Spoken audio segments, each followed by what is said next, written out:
Hi hello welcome back. അപ്പോൾ നമ്മൾ ഇന്ന് ഹോം മെയ്ഡായിട്ട് ചെയ്ത ജേണൽ സർപ്രൈസിൻ്റെ പാർട്ട് 2 ആയിട്ടാണ് വന്നിട്ടുള്ളത്. പാർട്ട് 1 കുറച്ച് കോയിൻ സ്റ്റിക്കേഴ്സ് ഉണ്ടാക്കി, പാർട്ട് 2 നമ്മൾ സ്റ്റാമ്പ്സ് ആണ് ഉണ്ടാക്കാൻ വേണ്ടി പോണത്. അതേപോലെ തന്നെ ഞാൻ ഇതിൽ ടോട്ടൽ 6 എണ്ണം ഉണ്ടാക്കി, പക്ഷെ ഒന്ന് കോളായി, അതുകൊണ്ട് ഞാൻ എടുത്ത് കളഞ്ഞിട്ടുണ്ടായിരുന്നു. ബാക്കി 5 എണ്ണം ഉണ്ടാക്കിയത്. അതേപോലെ ഈ സ്റ്റാമ്പ്സിന് വലിയ പെർഫെക്ഷൻ ഇല്ല. ഐ തിങ്ക് ഞാൻ ഫസ്റ്റ് ടൈം ചെയ്യുന്നതുകൊണ്ടാണ് തോന്നുന്നു വലിയ പെർഫെക്ഷൻ ഇല്ല, പക്ഷെ കാണാനും യൂസ് ചെയ്യാനും അടിപൊളിയായിരുന്നു. അപ്പോൾ പിന്നെ ഞാൻ 6 എണ്ണം ഉണ്ടാക്കിയാലൊന്ന് കളഞ്ഞു പറഞ്ഞില്ല, അത് ഇതാണ് യെല്ലോയാണ് ഞാൻ എടുത്ത് കളഞ്ഞത്.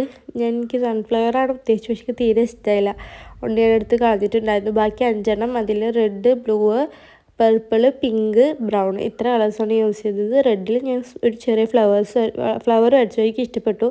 പിന്നെ ബ്ലൂവിൽ ഞാൻ ക്ലൗഡ്സാണ് വരച്ചത്, അതിൻ്റെ ഉള്ളിൽ ഫില്ലാക്കാൻ വാട്ടർ കളേഴ്സ് യൂസ് ചെയ്തു. പിന്നെ പിങ്കിൽ ജസ്റ്റ് കുറച്ച് ഹാർട്ട് വരച്ചു. പർപ്പിളും ഞാനൊരു വലിയ ഹാർട്ട് വരച്ച് ബോർഡർ പർപ്പിൾ സ്കെച്ച് പെൻ കൊണ്ട് ബോർഡർ കൊടുത്തു. പിന്നെ ബ്രൗണിൽ ഞാൻ സിമ്പിളായിട്ട് ജേണലൊക്കെ ഹൈലൈറ്റ് ചെയ്യില്ല, അതേപോലെ ഹൈലൈറ്റ് ചെയ്തു. നിങ്ങളെ അഭിപ്രായം കമൻറ്റ് ചെയ്യുന്നുണ്ടെന്ന്. അപ്പോൾ അത്രേ ഉള്ളൂ. തേർഡ് പാർട്ടായിട്ട് കാണാം. ബൈ.